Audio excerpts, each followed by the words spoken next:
My name is Mark Linder from the class of 1969, and I'll be your moderator today. We'll introduce the other panelists for the first section in just a minute, but I want to ground the program a bit. What was race like at Macalester in 1971? Yes, it was 50 years ago, but in some ways it was the same as today. There were racial tensions then, there was a cultural division then, and other ways it is different. There are no smartphones, no social media, no Twitters flying around out there.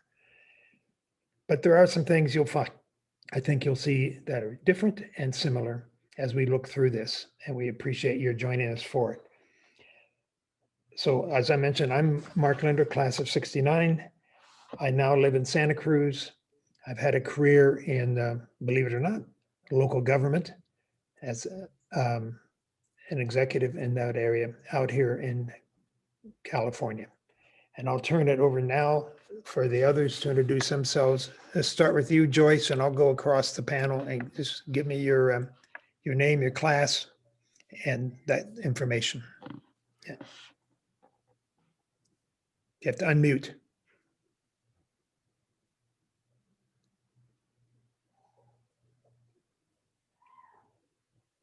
You have to unmute yourself, Joyce. There you Okay, go. sorry, I'll start again. You guys know me as Joyce Darden, and I live in Oklahoma City, and I'm in the class of 1971. I left Mac and went to law school at Howard University in Washington, D.C., finished there in 74, went to Wall Street and did bond finance work, attracted the attention of the oil industry. So I ended up in Tulsa, Oklahoma, still going back to New York doing their bond finance work.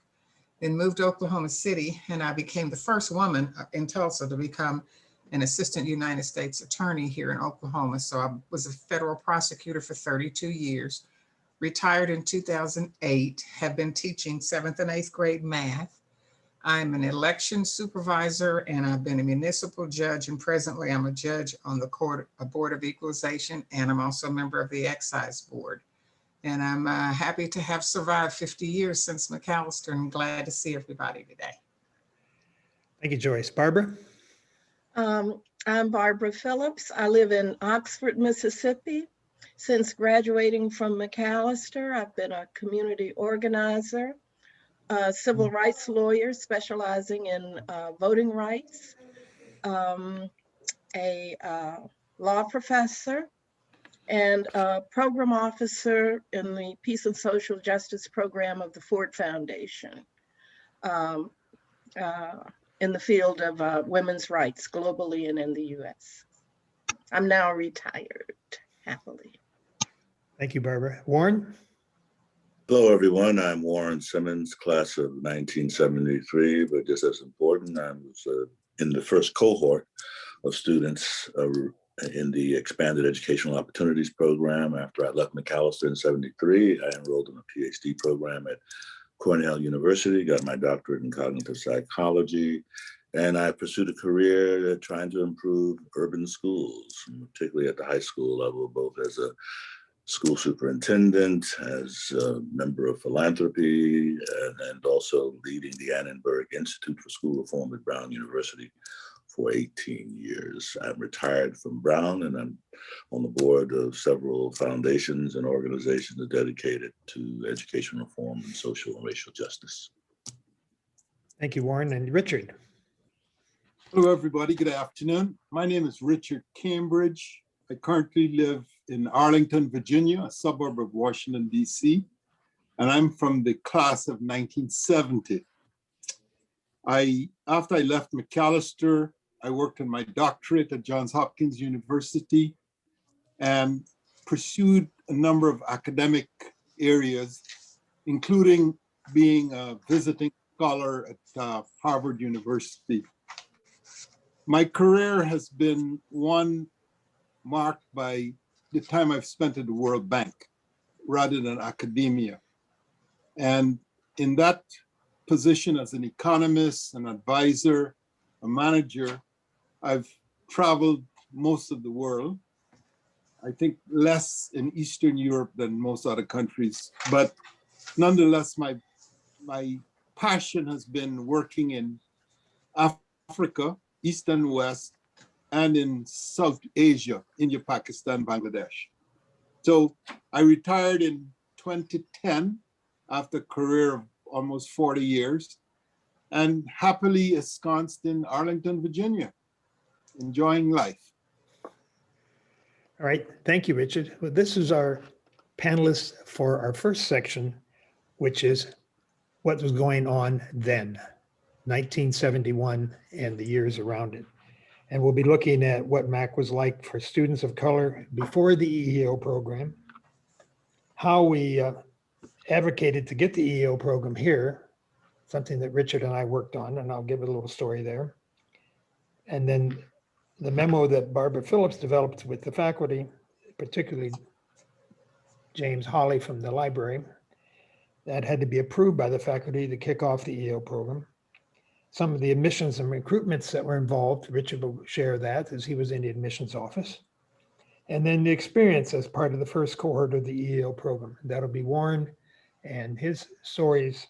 And then Barbara will go through the accomplishments of those people who were part of the EEO program.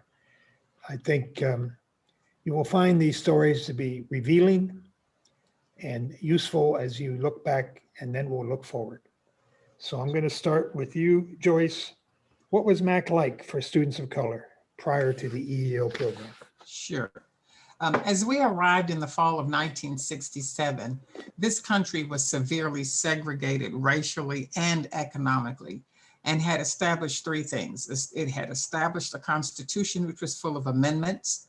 It had enacted the Civil Rights Act of 1964, and it had enacted a thorough Public Accommodations Act. So every student who met the qualifications for entrance into Macalester and who had been accepted arrived with the expectation of receiving an education in an environment conducive to learning. Our class had fewer than 10 African-American students, and the school in total had fewer than 20. What was present for some of us was an environment which contained some people who had not experienced any relationship with any African-Americans, and some students whose parents had told them all sorts of dehumanizing lies about us, that we had tails, literally, or that we glowed in the dark, or other things that led them not to even desire to have any relationship with any of us. Some students refused to keep their room assignments upon arriving to discover that the roommate was an African-American. My initial roommate was an African-American, but she left after the first semester, and I thereafter never had a roommate. That next summer, riots broke out all over the country and racial tensions were high due to the mistreatment of African-Americans and the death of Dr. King, among other things. Neither Barbara Phillips nor I were particularly fazed by this because we were third or fourth generation college educated students who had been schooled to, quote, focus on learning and graduating, end of quote. I also found a family in St. Paul with whom I could live on weekends, attend church, and otherwise believe I was at home. Furthermore, my parents were wealthy enough to permit me to go home to Kansas City, Missouri several times during the year. I was the college's first African-American cheerleader, and I participated in the yearly dance competitions and played powder puff football. So I sort of adjusted fairly well socially, but not necessarily academically. As some of the professors would say to my face, quote, "You don't think you are capable of A or B work, do you?" I just persevered. But there came a time when we understood that perhaps things would be a bit different if there were more of us. Although I did not participate in the petitioning for or the success in gaining what became known as the EEO program, I was around collectively for 2 of the semesters of the program, since I had left Macalester for Spelman College in Atlanta, Georgia, following the late Julian Bond, who was a Georgia representative and had been a speaker at Macalester that October of '68. And I returned the last semester of our senior year to student, teach, and graduate. Unfortunately, as the saying goes, the more things change, the more they stay the same. We now find the statistics for African-American students to be about what it was 50 years ago when we first arrived. When the events of the last 5 or 6 years within this country, the many police shootings and more riots. The need for support and companionship exists at Macalester for students from all racial identities. I know some tire of talk of anything pertaining to race. And I know that some see Macalester as a school not particularly requiring a presence of a significant number from racially identifiable students. But I would ask each of us to ask ourselves quite privately, how many persons of color did I have as friends or associates prior to the fall of 1967? Did that number increase while at Macalester? Were any of those relationships maintained after graduation? And lastly, did that number increase or change over the last 50 years? And lastly, is it important for you and the powers that be to have Macalester maintain a degree of diversity above those levels that not only existed in 1967, but remained the same in 2021? I leave you with one experience. As a federal prosecutor, I lived in trials most of the year. One day I arrived at work, approached the courtroom, and realized that I had taken the curlers out of my hair, but I had not combed my hair. At the time, my hair was more than halfway down my waist, to my waist. I went to the ladies' room, and to my horror, I realized that I had left home without a comb. There was not one person in that courthouse to whom I could have borrowed a comb, not a judge, not a fellow prosecutor, not a member of probation, marshals, or any support staff. By luck, a witness I was to use that day had been brought to the courthouse by her mother. They both looked like me. Just imagine what your comfort level would have been at Macalester or at my job if the roles were reversed. I sincerely hope the last 50 years have been kind to you and that your reunion experience is a sheer delight. Thank you. Thank you so much, Joyce, for your powerful story. I guess I'm next, which is based on my experience. I advocated for the EO program. And how do we get that done? As Joyce was indicating, we were not in a bubble. Macalester was not in a bubble at that time. I was there, my student body presidency years were 1968 through 1969. So we had the civil rights activities going on. We had the assassinations of Dr. King and Robert Kennedy. We had the anti-war activities going on. And we had a campus that was ready to get out of a bubble and move on with themselves in terms of social issues, as well as campus living issues. The second big thing that really helped us move along was the arrival of President Arthur Fleming. He had come to us from the University of Oregon, of all places, as the president there. And one of the big things that the community council really wanted to address was the lack of diversity on campus, the institutional racism that was going throughout the campus, Macalester campus at that time. And one way we felt that this could be addressed was by greatly, not modestly, but greatly increasing diversity on campus, both students and faculty, but especially a focus on a significant increase in Black students. While we had an active international student program, we really had no program to transform the campus related to race and related to relationships in a diverse environment. Richard Cambridge, who at that point was the head of the Black Liberation Group, and I, as the student body president, we took our vision to President Fleming. He agreed with the vision, said, what do we do next?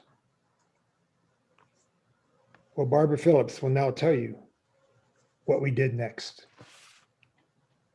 Thank you for that, Linder. I want to share this just to situate us again, in story about those times, Harvey Rice was president of Macalester.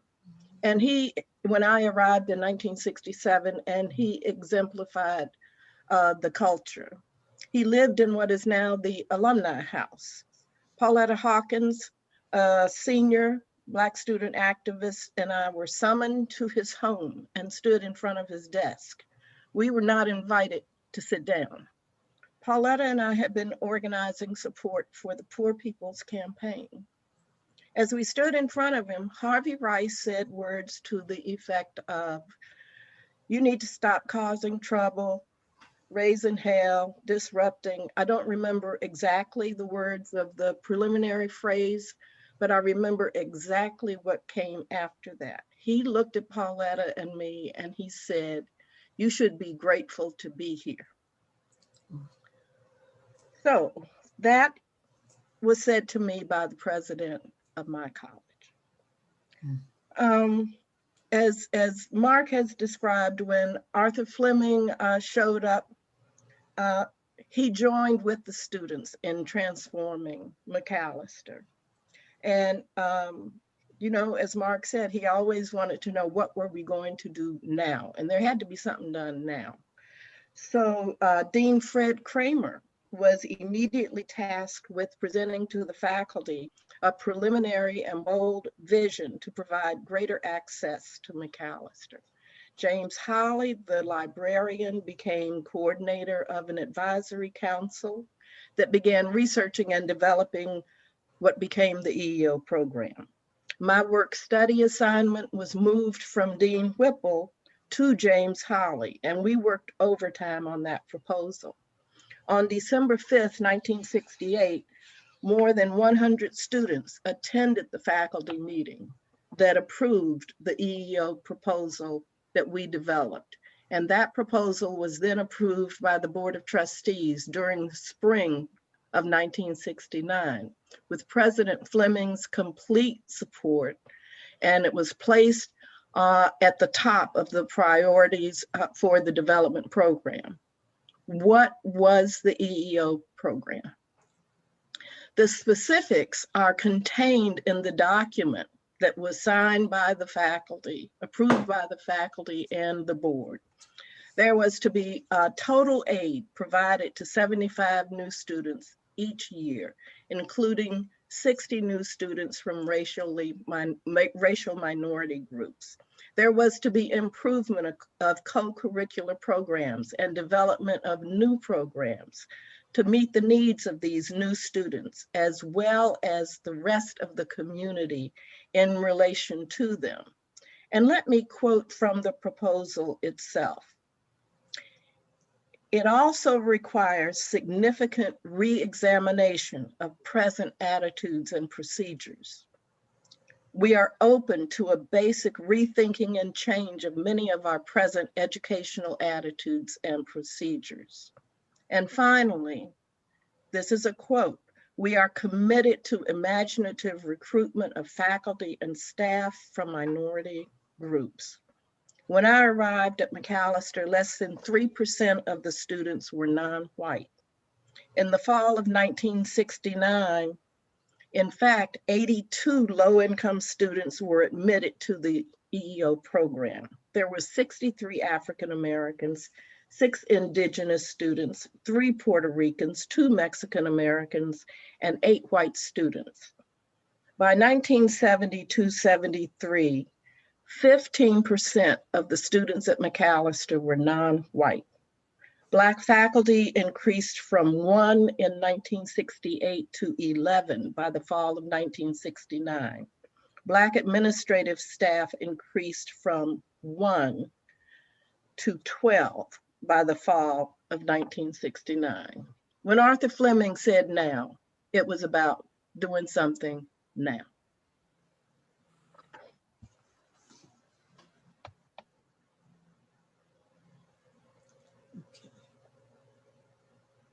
Thank you, Barbara. Now I'd like to have you hear from Richard Cambridge. When he finished school at Macalester, we began working in the admissions office, and was involved with recruiting the first cohort of the EEO program.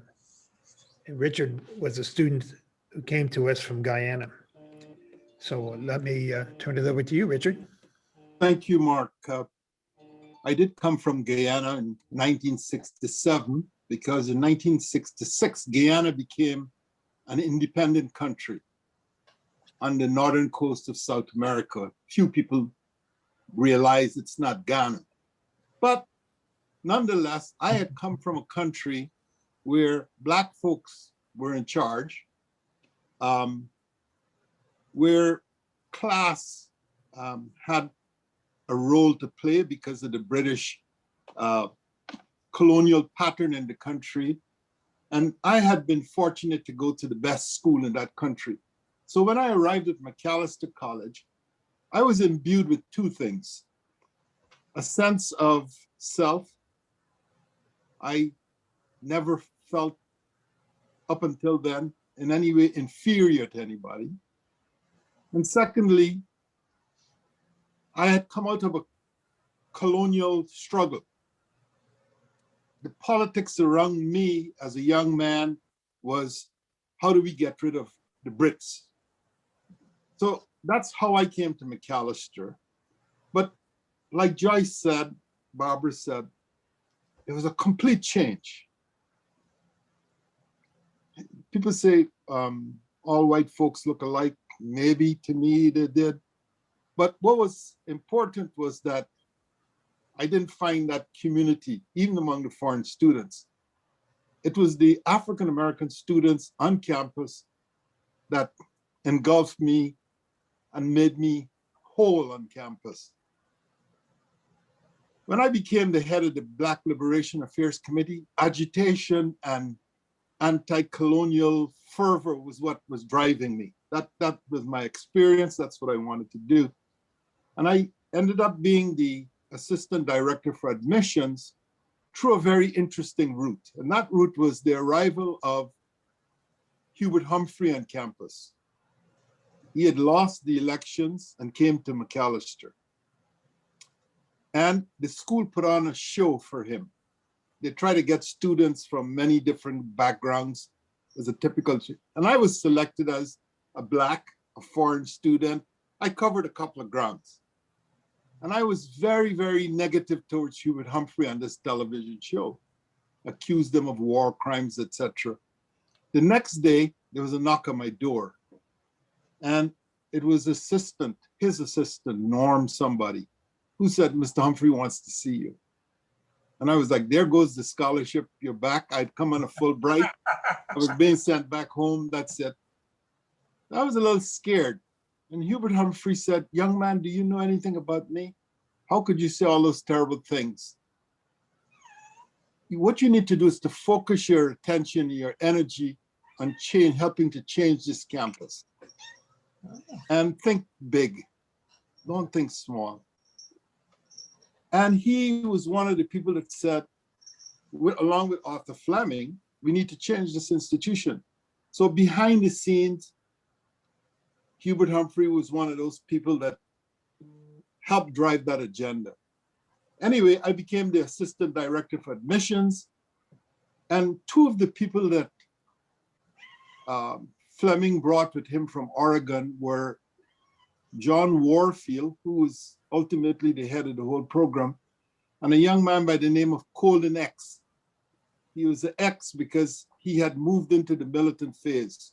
We were no longer, let's see how we can cajole. It was like, you got to be aggressive. And the impetus to me was, we're not looking for students who could otherwise get into this school. It was about the class, kids who can't afford to come to a school like Macalester. And we're not going to rely on standardized tests, which I think in the end was one of those things that the anti-EEO program people try to use against this program. We're not going to focus on SAT scores. We're going to focus on those other things that make those students outstanding. And you will also expand your recruitment. You will not go to the standard private schools that Macalester went to and so forth. You will look beyond that to truly expand educational opportunities. And that was a very rewarding experience. But we realized among the EO group that, as Joyce and Barbara said before I did, that Macalester was a strange environment to bring students from minority backgrounds and backgrounds where there was economic need. And so another program was started on campuses, not discussed a lot. And that was, how do you sensitize a predominantly white community that change is coming? That it's not going to happen overnight. How you react to Black students and brown students really made a difference for their success. So that's what I did as far as the admissions part of the program. Expand it, look elsewhere, don't rely on standardized tests, and try to find a community, young people who can thrive and overcome the constraints of Macalester. Thank you. Thank you, Richard. And Warren, do you want to share what was your experiences as in that first cohort of the EO students? Yes, and let me start by saying that I'm speaking to you from Providence, Rhode Island, but I also own a home in the Gambia in West Africa, and so I live between the United States and West Africa. Let me also say that Macalester and Richard were very successful in pursuing alternative admissions efforts. In fact, I met Richard Cambridge as a high school student in East Harlem, not through the traditional means of a guidance counselor or a high school program, but in a neighborhood church-based college and career counseling program.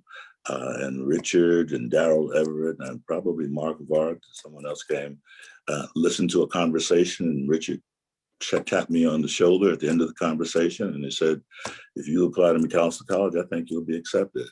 When I went back to my high school and told my guidance counselor, she said, "I think Macalester College is way over your head." And she recommended some other schools. So I'm glad I met Richard, and I'm glad that my community college, community-based college counseling program increased my motivation and gave me the direction and guidance I need to simply apply.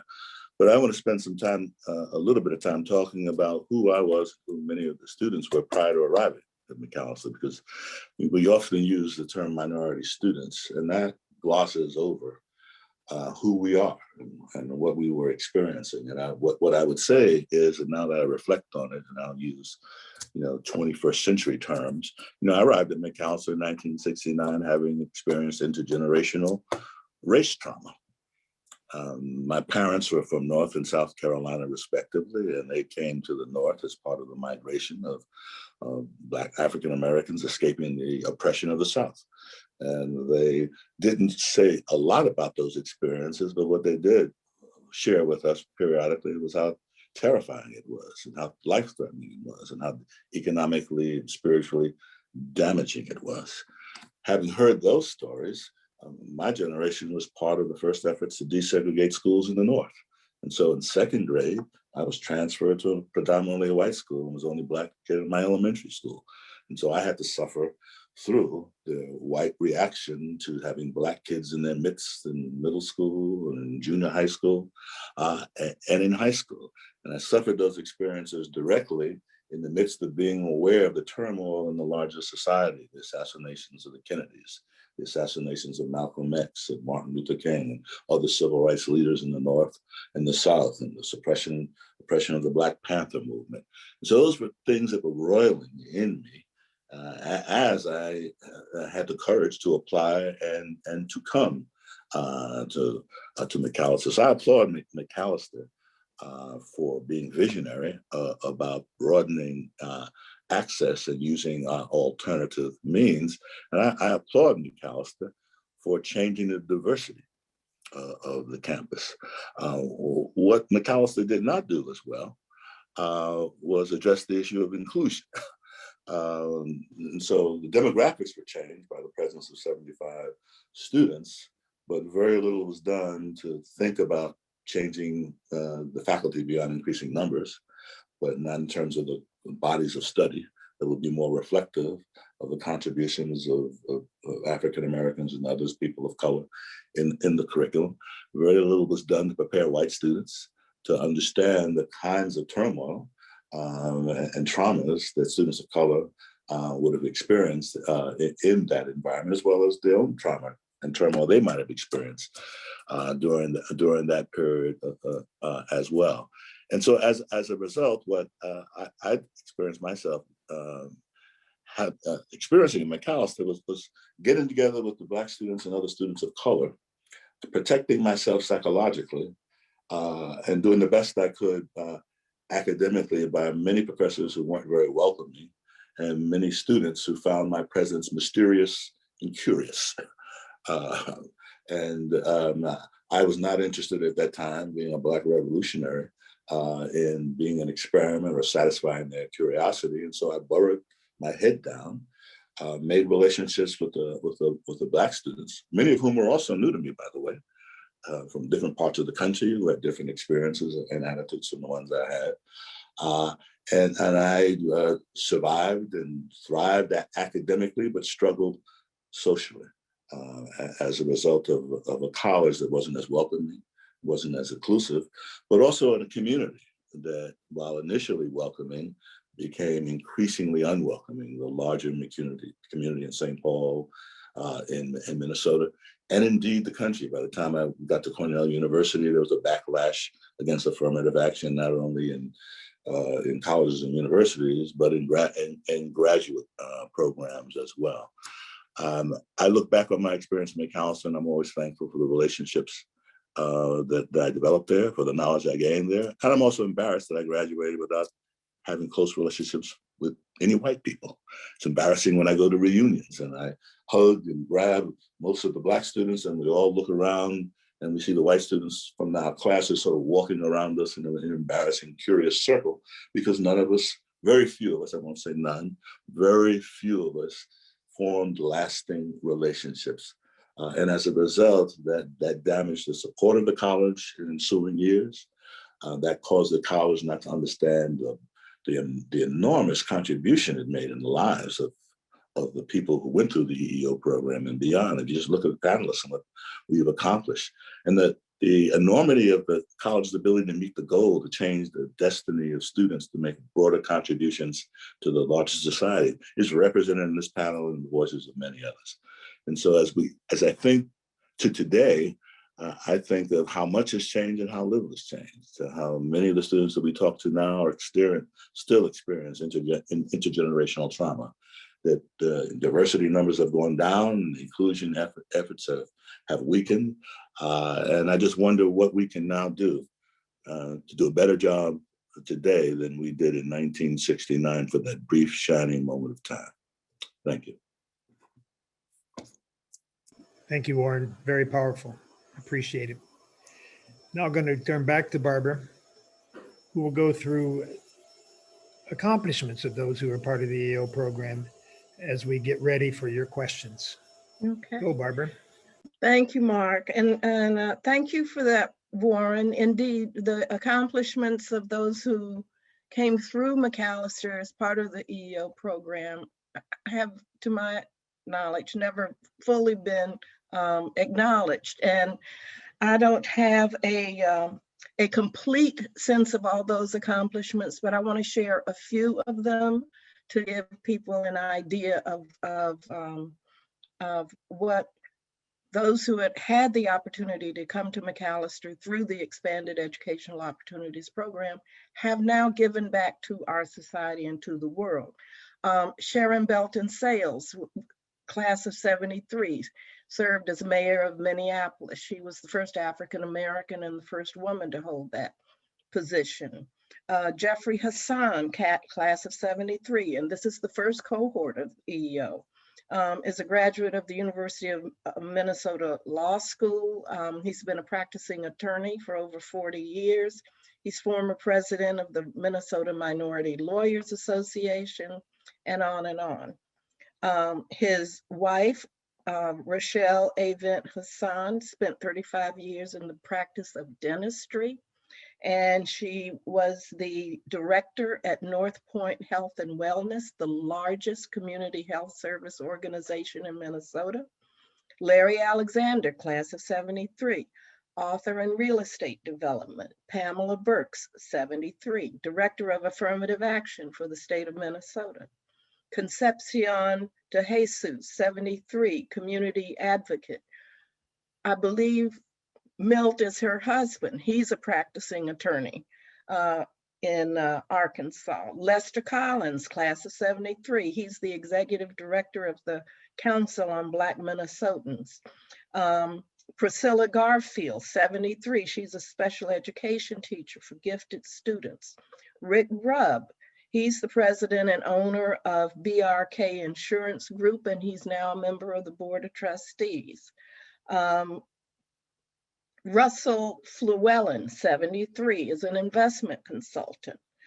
Gary Hines, 74, in the second cohort of EEO. He's the founder, conductor, manager of the Grammy Award-winning Sounds of Blackness that came out of the experience at Macalester. Carl Lumley, class of 73, Warren's classmate. He's an actor, a voice actor, and he's a journalist. Who else? We have Bonnie Speller Anthony, also class of 73. She's got a PhD in health policy, and she's from Brandeis University, and she is an adjunct faculty member and statistics and grant writing consultant.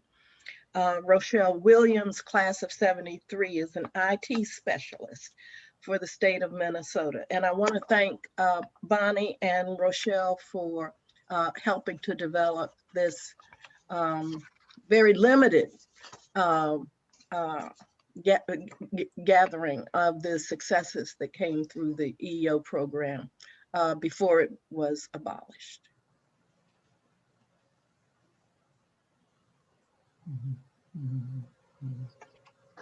Thank you, Barbara.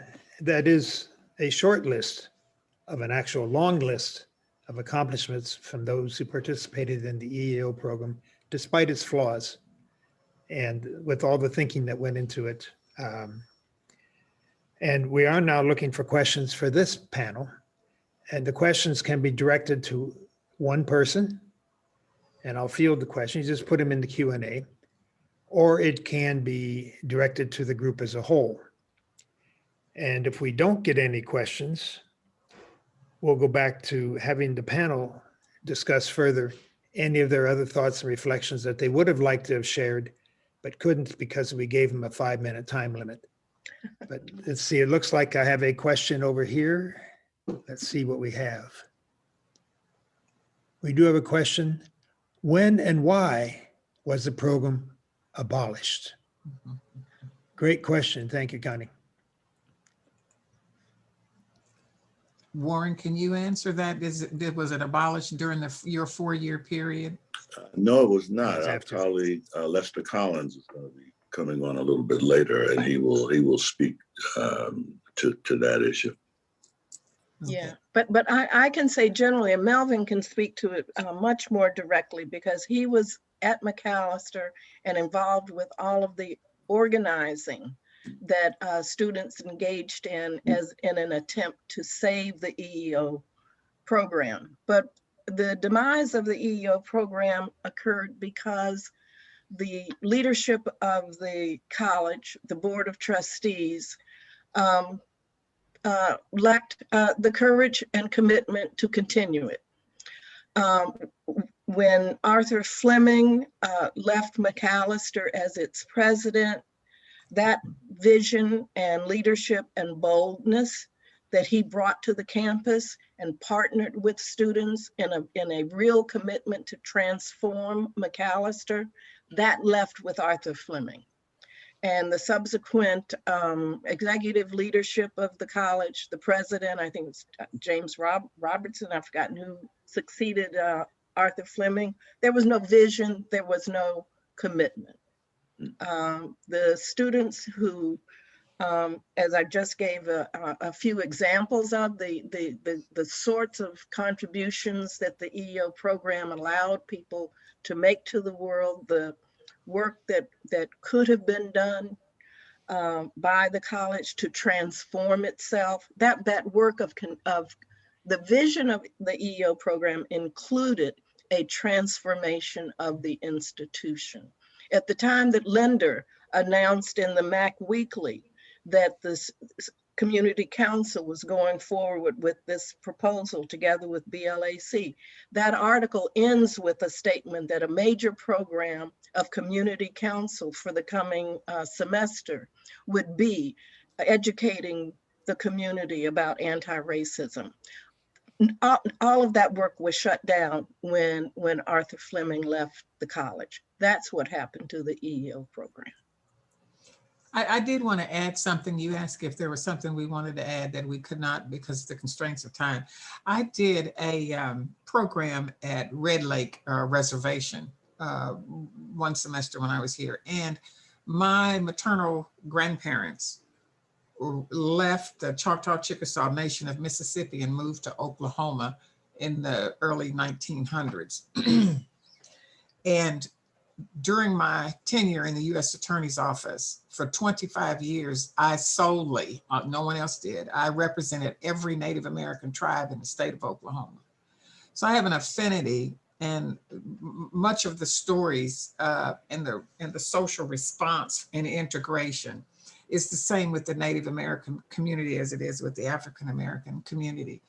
And so with Macalester being situated in Minnesota, I think the same extent that we advocate for African Americans, I would advocate for Native Americans.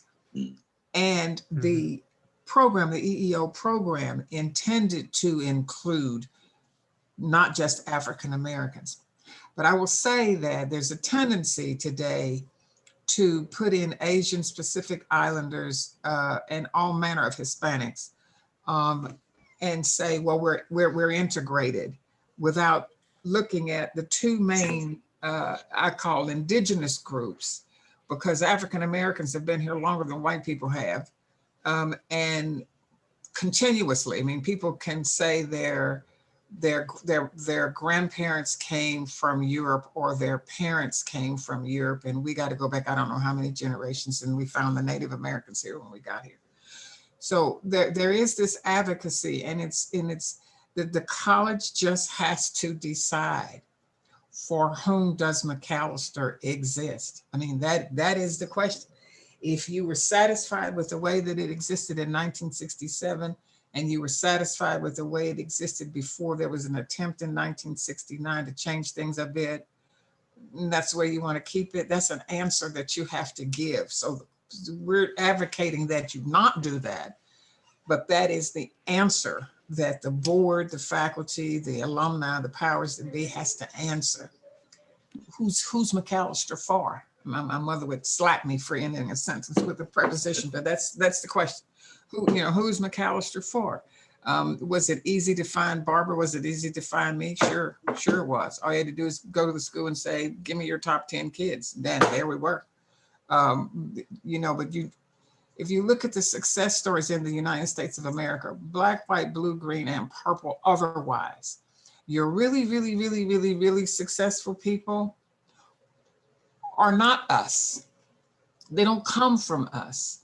There's the kid that lived on the subway and was homeless for 5 years, got accepted into all Ivy League schools. I mean, you gotta go. My godfather was dean of the law school at Southern University in Baton Rouge, Louisiana.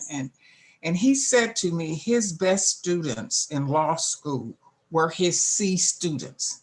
It's because they were bright enough to attain knowledge, but they had a personality, that they had a life outside. If you're only looking for your A students and your 1,200 SATs or whatever it is, you're missing your success stories. And so we have to get beyond that, and then don't lament after you changed that you settled and that you reduced. You didn't. You found your diamonds is what you did. if you just kind of know how to look. And I was fortunate enough to come from a family. They had all kinds of experiences in a myriad of professions. And they were able to say to me, honey, I don't want to see your A's and your B's. I know you can do that. Let me know that you can get along with other folks. And I will end by saying this. Truly throughout life, I've been all over the world and all over the United States of America and places where I not only was the only African-American, I was the only woman. People only want to know two things: who are you people and where were you educated? And as soon as there's a success, the colleges will glom on, and the city, oh, you know, that one lived here, and that child, remember that child in the first, people will glom on to you. And so Macalester can do itself a favor and say, you know, there's some people, we can point to those people. We helped mold those people.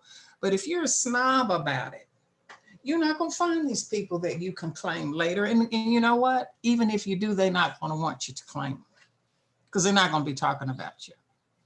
My experiences were not so bad that I'm not a, you know, that I don't tell people where I attended school. But I'm sure some people's experience was like that, where they don't want to mention Macalester.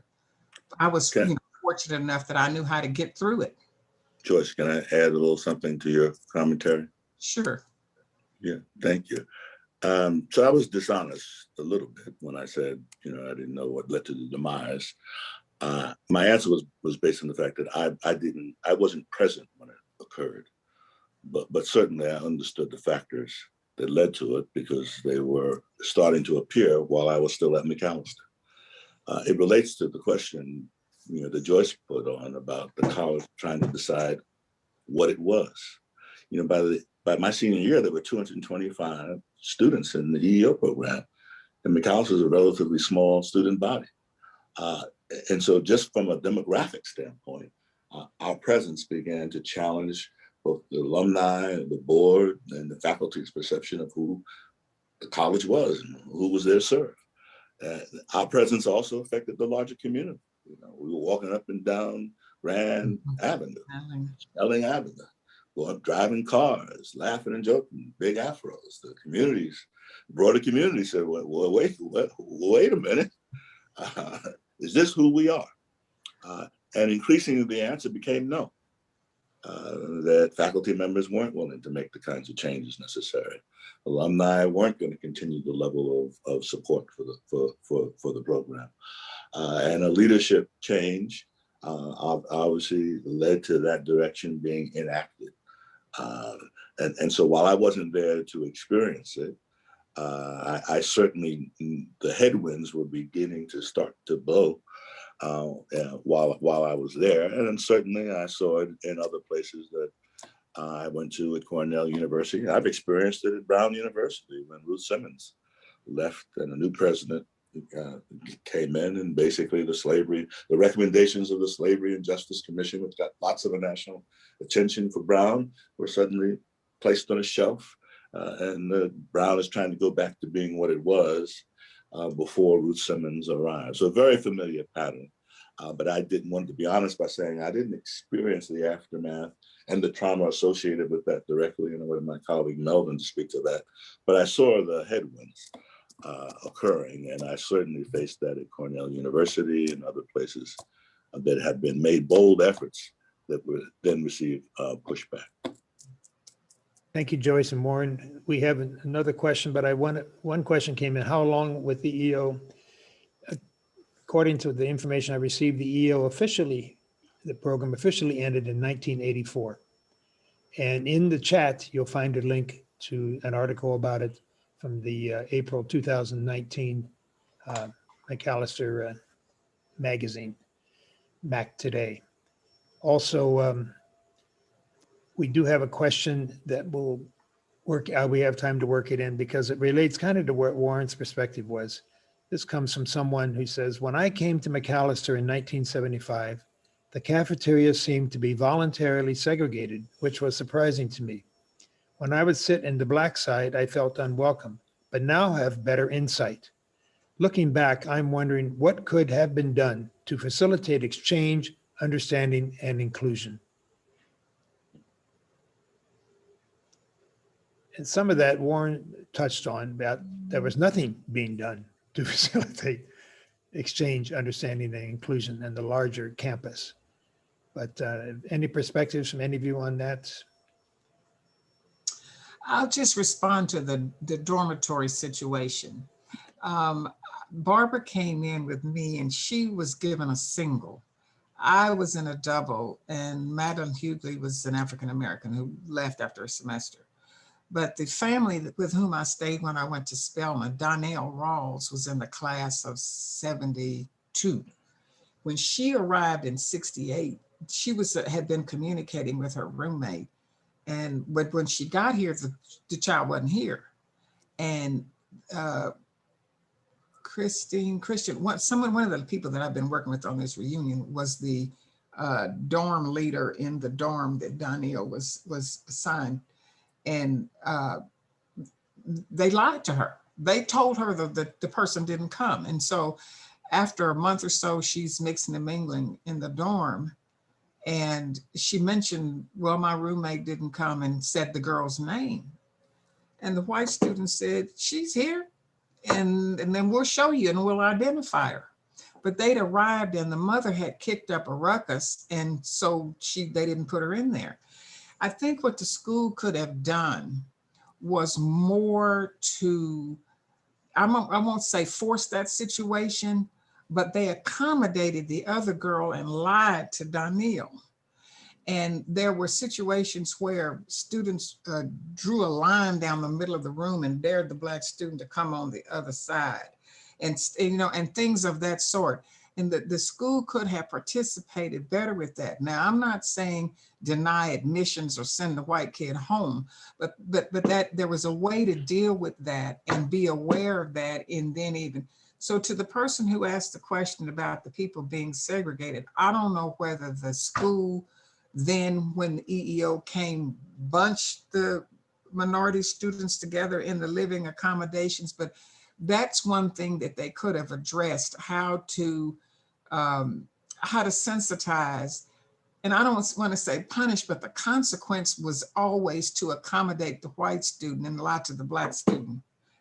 That didn't get handled well. There was probably a way. So that's the one thing I would address that for. I would like to respond just briefly to that. And what wasn't done was the work that the community council launched in the spring semester of 1969 to educate the community about institutional racism and racism in general. And that work was not embraced by the subsequent leadership of the college, by the subsequent president, deans, nor faculty. That's what didn't happen, that institutional transformation of the culture. And I would also suggest that the question exemplifies the fact that work didn't get done, because I'm assuming that this question comes from a white alum. When you looked at that cafeteria room, I believe you saw that the Black students were segregating themselves. But you didn't see that the white students were segregating themselves. Weren't they all sitting together? So that the absence of the hard work, which is institutional transformation, never got underway. Now, Melvin can talk about the demise of the EEO program and what the EEO students themselves tried to do to help Macalester live into its values, which the college itself rejected. Melvin, maybe you could do that. Well, we're ready. You hit it, Barbara, and we are actually ready. We have a whole bunch of questions about what are we going to do now? So let's go to that panel. I'll be ready for that too. Yeah, that panel, which includes, we'll have them introduce themselves, Melvin and Cedric. So Melvin, just do a quick introduction of who you are and your class and what you're doing, your kind of any highlights you want to share. And then Cedric, I'll ask you to talk about, just introduce yourself, and then we'll go to the questions related to what's happening now and what can we do going forward? Thank you. Good afternoon. My name is Melvin Collins, and I'm from the class of 1975. Spent the bulk of my career in the not-for-profit sector, where I spent 20 years with an organization called Inroads, which the mission of Inroads was to develop and place talented minority youth in business and industry and prepare them for corporate and community leadership. And so I was the managing director of that national career development organization. I spent the bulk of my career there. And I also worked with corporate America for a while as an employee relations consultant at Security and Financial Group and a talent acquisition consultant at Ecolab. But anyhow, what I wanted to do is to talk about my time at Macalester. I was a member of the third class recruited in the EU program. And by the time that I arrived, the college had already started to cut funding and staff support for the program. So during my 4 years, we had to weather cuts each year. So in my senior year, Macalester proposed what students considered to be disproportionate cuts that would render the program ineffective. And in some ways, people would say dead on arrival, including eliminating the Puerto Rican component. So the students at that time attempted to get an audience with the president to express their concerns, and their request was met with stonewalling and then an outright refusal to meet. So the students felt so strongly about the seriousness of the situation that they were willing to risk their college careers to champion their cause. So they put together a list of demands connected with their concerns, and then the dispute between the students and the administration led to a 12-day takeover of the finance office, then located at 77 Macalester. So through a mediated process, the president agreed to restore half of what was proposed back to the program. However, through board action, those concessions subsequently dissipated, and in the ensuing years, the college's financial and program support continued to wane. So by the early 1980s, as you found out, there were no more EEO programs, and as it was replaced by the Office of Minority Affairs. I submit that Macalester has struggled ever since to fully embrace the transformative change outlined in the original EEO Credo, which, as you heard, was a very, very powerful document. And so many of the benefactors of the program and other alumni, including members of this panel, are committed to racial equity and to ensuring that the legacy of the EEO program and Macalester's stated commitment to multiculturalism, diversity, and inclusion are fully realized. So forums such as the one today, and hopefully the vision and resolve of the current administration and board of trustees can get us further along on this track.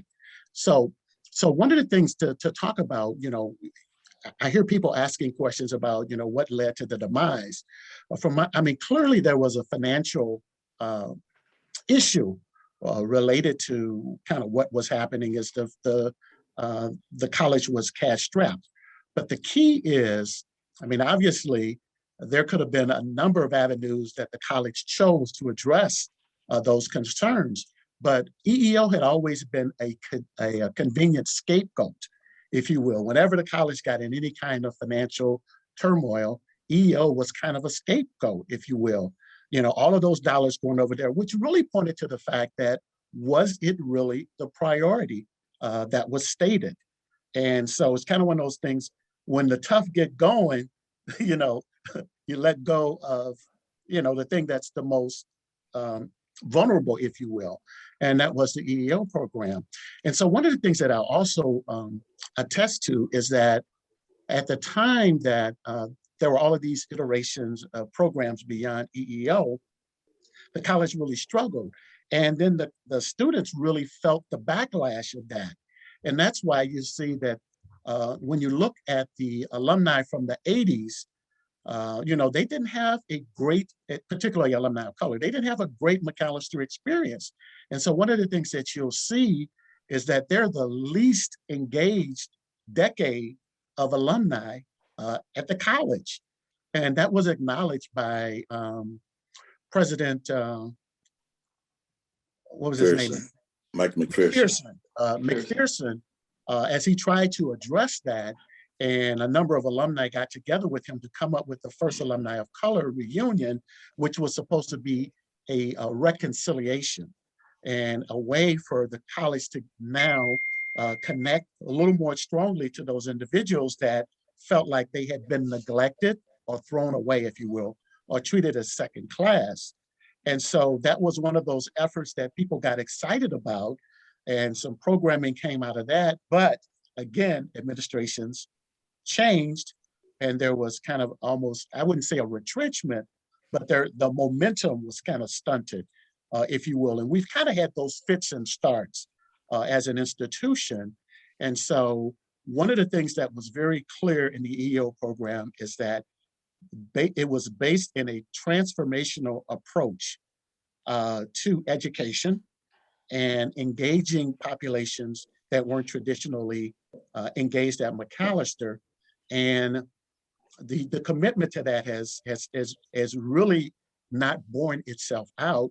And so that's really what we're trying to do, because there are a number of alumni who are really, really committed to racial equity and to ensuring that the legacy of the EEO program and Macalester's stated commitment to multiculturalism, diversity, and inclusion are fully realized. And so forums such as today are hopefully a way to kind of get to that. But one of the things is that we're challenging folks to come up with a vision and a strategy that is beyond status quo to get us to a better place. And there are people in this, on this panel and throughout the Macalester community that are committed to that. And we hope that we can see that wholesale across the board, including the president and the board of trustees. Thank you, Melvin. And Cedric, do you want to introduce yourself and kind of go through some of the things that the institution is working on right now so people know what that is? Mark, if I could just bridge a little bit between Sure. Melvin and Cedric.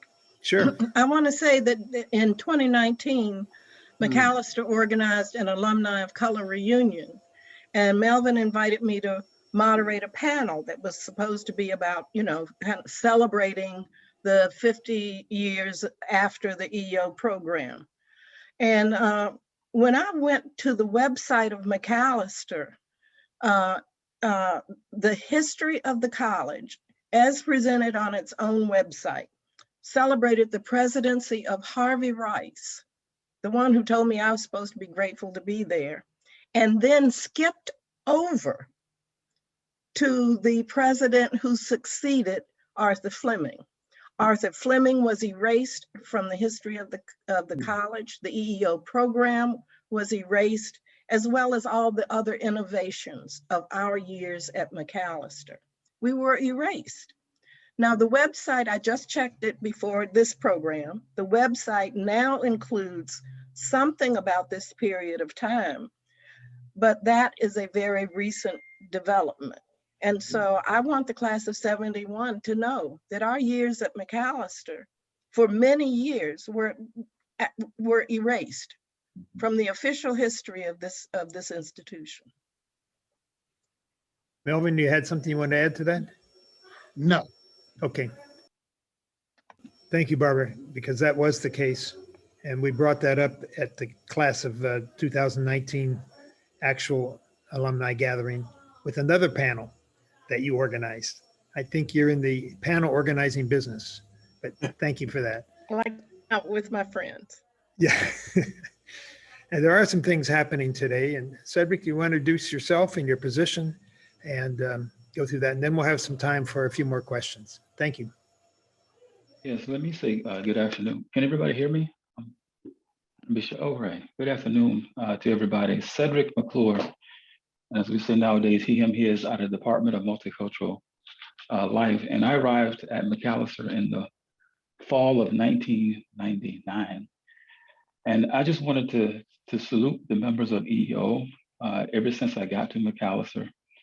All throughout our student employment training and a lot of our programming, we're always operating in the inspired, if you will, by the EEO program and what it attempted to do in the programming and activities that I've been involved with over the last 2 decades. I think what Melvin mentioned in particular about the fits and starts has in many ways characterized what's been happening, I think, recently in terms of the programming. We did a mentoring programming that we're doing. Actually, let me step back and say, when I first got to Macalester in the first few years, so from '99 to about 2002, things were at a standstill, if you will, in terms of what are going to be the next steps. And so there was a council for multicultural affairs with a number of people on it, got together and came up with our current structure in 2002. And that's when we had our first dean for multicultural life. And then we had our director and subsequently our assistant director of our Leotad Suzuki Center, and which is our programmatic arm, if you will, of the DML. And that was named, of course, after the 2 alums, Esther Suzuki and Catherine Leotad from the class of 1915. And so I think since then, we've been trying to work after 2002, centering race on the one hand, and on the other hand, trying to be intersectional. As I was coming into Macalester, there was almost a year, maybe a year and a half debate about the definition of multiculturalism, right? And you might remember in the 90s, President Clinton had this commission about a dialogue on race, which was chaired by the late Black historian Joanna Franklin. And we're trying to examine who we are as a country. At that particular time, we didn't have a pressing external enemy. And so we began to be introspective in terms of who are we as a society. And I came in, Mike McPherson was pushing that and having kind of conversations on campus. Let me just say quickly that as I came on, there was an effort on campus called Dismantling Racism Group. And what happened is somebody posted a swastika on a Black woman's dorm. And then there was a reaction, students mobilized and said, what are we going to do about this type of racism that's taking place on campus? What is going to be the institutional response? And the response was to bring in trainers from the Crossroads Ministry, which is a local organization, and the People's Institute for Survival and Beyond, which came out of New Orleans, Louisiana. Crossroads gave the institutional perspective, the People's Institute, a grassroots, and together we began to do trainings, largely with fall break, and it also had a community component within it. So students, faculty, staff, and members from the community. And what grows out of that is the way in which we began to think about how we're going to provide that support for students, right, on campus. So out of that became, a mentoring program in which I helped coordinate. And then we began to take leadership of the cultural house. I know in the EO days and earlier, there was a house for different cultural groups. And they began to bring it together into one house. Some see that as regression, and some saw it as a moment, if you will, of progress. And there's programming that takes place in the cultural house that largely are led by students. And we also provide programs in there to engage in dialogue so students can have an opportunity to understand, one another. We had this mantra that when I first got here, we were talking about how we move from the margins to the center of the discussion at Macalester. And so who had access to Mac was very important. It was mentioned earlier about who is Macalester for? And even a lot of the characterizations and the narrative about Macalester is that it is that school upon the hill, which a lot of people don't have access to. And only a small sliver of people do. Most of our students, as you know, don't come from Minnesota. Only about less than 20% come from the state of Minnesota. So a very national and international student body. The numbers of students of color has risen for Black students. 10 years ago, it was about 60, and now it's about 98. Within that category of Black students, we still have situations where We have students who are who have Black descendant parents from other parts of other countries as well. That is happening. So when we talk about the slave descendant students, we also begin to see that decrease. Nonetheless, the number of students of color, has increased. We're now in the process of hiring a vice president for equity and inclusion. We have yet to name that one. We have the QuestBridge program at Macalester, where we've seen a number of students of color increase as a consequence of being a part of that. And then we also have Posse that's coming aboard in about a year from now. Now, again, Posse is about 10 students. We've seen a lot of students begin 45 and increasing with QuestBridge. Now the big question becomes, how do we begin to implement and facilitate programs and dialogue that's going to speak and live into the values of the college? And many of you heard we're still struggling, with that in terms of how students are experiencing classroom conversations, even for that matter, the programming that we offer out of the Department of Multicultural Life. Let me lastly say, because I know the people got questions about the programming essentially that's coming out of the DML. We had some high turnover in the staff, and now beginning to offer identity-based program for our LGBTQI students on a weekly or bi-weekly basis, for our first generation college students, and for what we call our BIPOC students as well. And we have a Solidarity Tuesday to build solidarity among the students.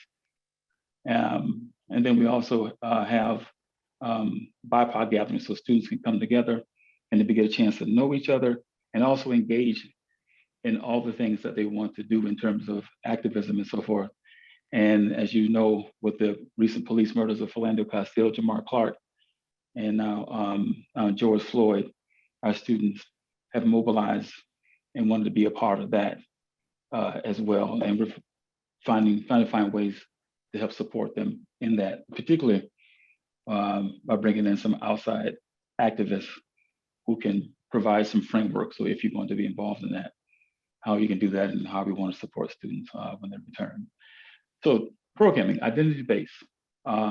We have some staff in the admissions office now. We have 3 admissions counselors focusing on recruiting students of color.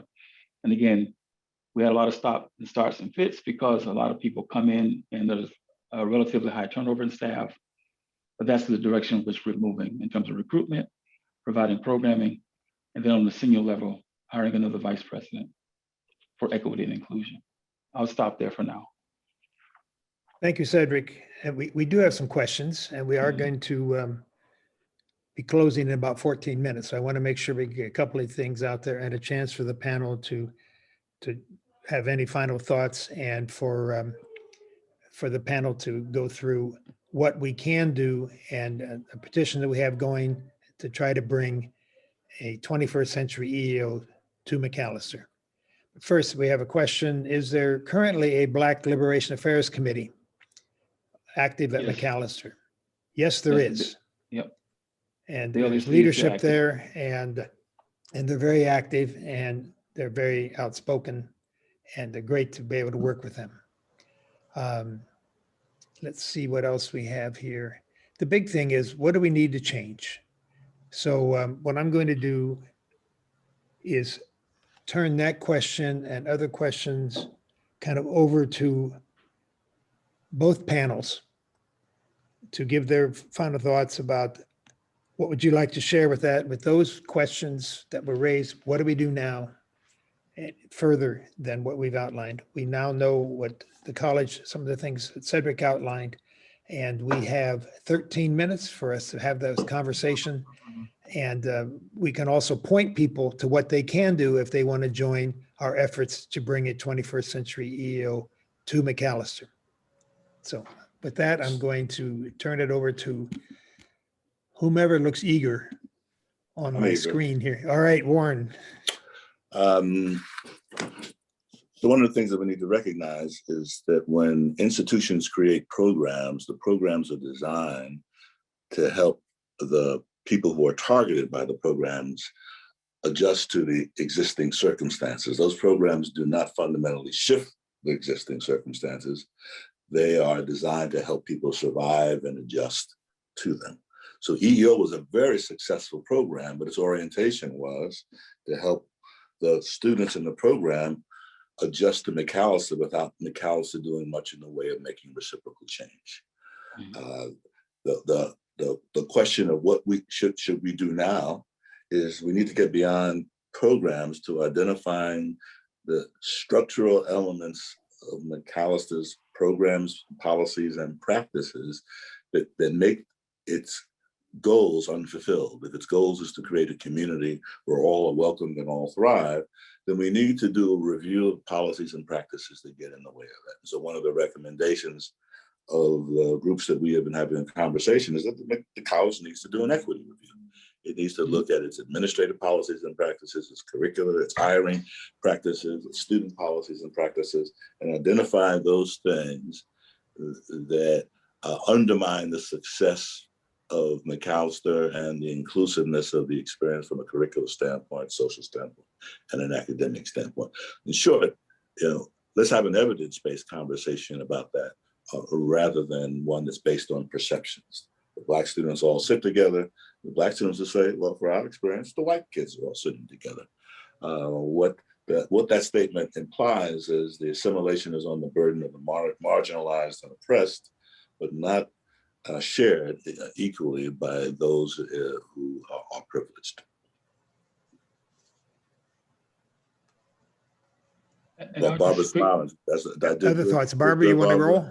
Yeah, I wanted to bring in the voices of students who are there now. In the summer of 2020, the Black Liberation Affairs Committee sent a letter to President Rivera, and it was co-signed by the Proud Indigenous People for Education, the Men of Color Collective, the Women of Color Collective, Adelante, and Africa. And here's an excerpt from that letter that all of those student organizations of color signed on to. Macalester needs to take decisive anti-racist action, or else we are an institution like any other that upholds the status quo of racism and white supremacy. You say we must work to build a more just society, that we must fight against white supremacy. We're doing that. It's your turn.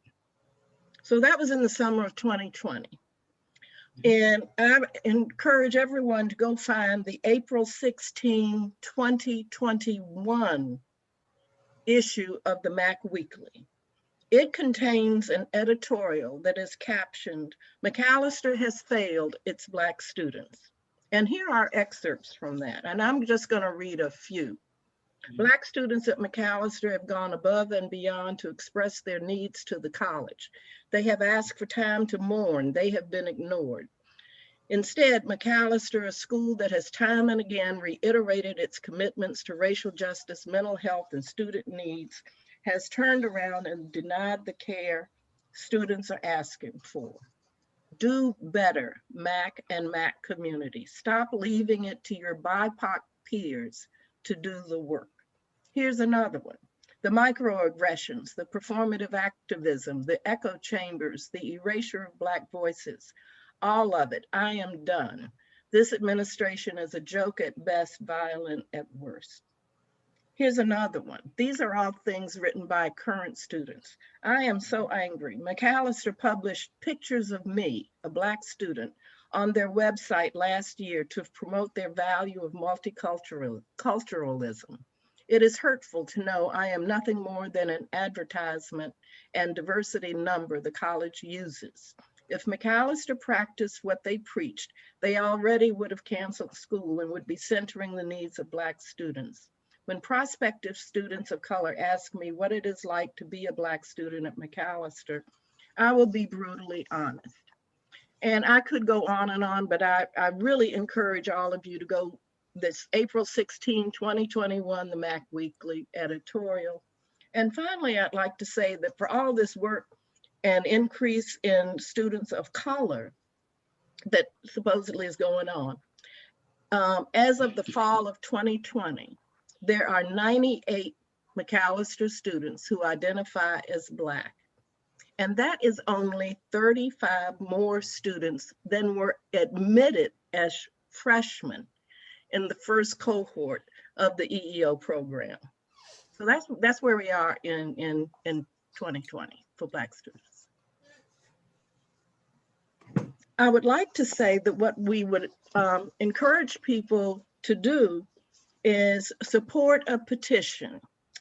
There's been a group of alumni for expanding educational opportunities, and we've been meeting since we first gathered on that panel in 2019. And we've been meeting since then. We have been joined by Bonnie Speller Anthony and the Doty Gang.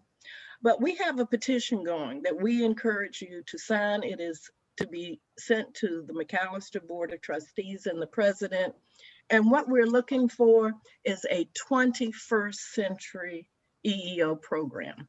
And this petition includes, exactly as Warren suggested, that the first thing Macalester needs to do is an institutional racial equity review so that it can know as an institution what are its policies, practices, procedures, what in its culture is a barrier to Macalester actually living into the values that it has always claimed to believe in. The Posse program is not an answer. The Posse program does nothing to transform Macalester College. It will help those 10 students cope with being at Macalester. That's not transformation, that's outsourcing. And, you know, as we say in this petition, you know, 10 is not enough. We're urging the board to act in the best historical traditions of the college. So, you know, we're here now 50 years, more than 50 years after the EEO program at Macalester. You know, it's kind of, you know, we think the institution should recognize that, you know, time is up. And here we are in a political moment, in a social moment, in a cultural moment in this country where the wealth gap is far greater than it was in 1968. The racial polarization in this country is far worse than it was in 1968. And in that moment, in the past, under the leadership of Arthur Fleming, Macalester took bold action. It was a leader. This small college sitting in Minnesota, this small liberal arts school, boldly took action to make a difference. And we'd like to see Macalester do that again, grounded in, as Warren says, a well thought out transformation that would begin with a racial equity review and with a commitment. We have yet to hear a vision and a commitment to these values of true racial justice and anti-racism, and having Macalester be the kind of institution we could all be proud of. So I hope, I don't know if we can put the petition. Petition is on the chat. It's in the chat. It is. Yeah, it went in at 12:23. Great. To view and sign the petition, it's right there. Yeah, so that would be very much appreciated. Yes, it would be. There's a couple of things added to the chat recently. There's information about the current student population and information about past springs updates on equity and anti-racism initiatives. So those are in the chat as well. But the one that Barbara's referring to, which anybody can, all of us who are on this discussion can sign this petition and help us move forward to what Warren was outlining, what Barbara's outlining, what the panel's outlining. So an audit and a 21st century EEO program that will be big. I would like to just briefly, because I see our time is about gone. Yeah, we got 3 minutes. Yep, go ahead, Joyce. How to change your curriculum, and I don't mean change it, add to it. Not to necessarily have a separate subject, but just to be sure when you teach your history and your political science that you choose your books and your speakers and your things to be inclusive. We just celebrated last week or this week the 100th anniversary of the Tulsa Massacre, which I would say 98% of the country knew nothing about. I did. When I went to that year and left and went to Spelman and Morehouse, I got taught that because Arthur Brisbane wrote the book and all that kind of stuff was in it. So if we want to be more inclusive, even in our curriculum, that kind of thing needs to be looked at. And I just want to say that I really hope that people were able to enjoy a part of their reunion, and maybe at one point we won't have to have this panel. But I also want to say that I've been able to maintain a relationship with the cheerleaders, Patty and Kathy, through the years. And I just hope that you guys maintained the relationships that you had with someone who didn't particularly look like you. And Linda, my roommate my last year in Linda Rice Thompson. Great, thank you. We have 1 minute to go. Barbara, I see your screen is lit up. Is there something else that you wanted? Okay, anybody else in the final minute? Yeah. I just want to quickly acknowledge, I know what Warren mentioned about programs and accommodating and preparing students to fit into the institution. That's not the only thing that I'm referring to. I was just trying to go through a few things, and we were in the process right there before the pandemic, going through an audit, looking at our policies, procedures, and practices. In the last, from November 19 to November 2020, 46% of the staff that were hired were people of color. It's because of the work that was called SOG, which is the staff working in the affirmative action group, taking a look at the hiring practices, getting somebody on the committee to be sure that we're reaching out to people to bring folks, into Macalester who are people of color. And I think also too, what you're talking about in the petition with our new vice president that will be coming on, will be engaging in that work. And it's not just programming. I would just mention that piece. It's about the institutional approach and the change, so that the exercise that we did with a few students just a few years ago, we asked them who's the ideal Macalester student. They named the class, race, gender, got it down to Emma and Hannah. And we're trying to also create an environment institutionally that's not just for Emma or Hannah in the process. Getting mental health counselors, and the ones that we do have of color, to have office hours in Kagan, where students are more likely to be a part of, to help them along with that, among some other things too. So that it's not just programming, so we just have accommodation for students, but also what you're talking about in terms of the institution transformation. Right. Thank you. And thank you So all the I appreciate panelists. And I want to thank you who participated. We had almost 100 at our peak. It was terrific having you involved, and your questions were terrific. And we will hope to see you on the petition and to see you at some point in the future at another panel discussion and a point of action. And remember, the action's in the reaction. So we'll see what reaction we get from today's panel. Thank you so much.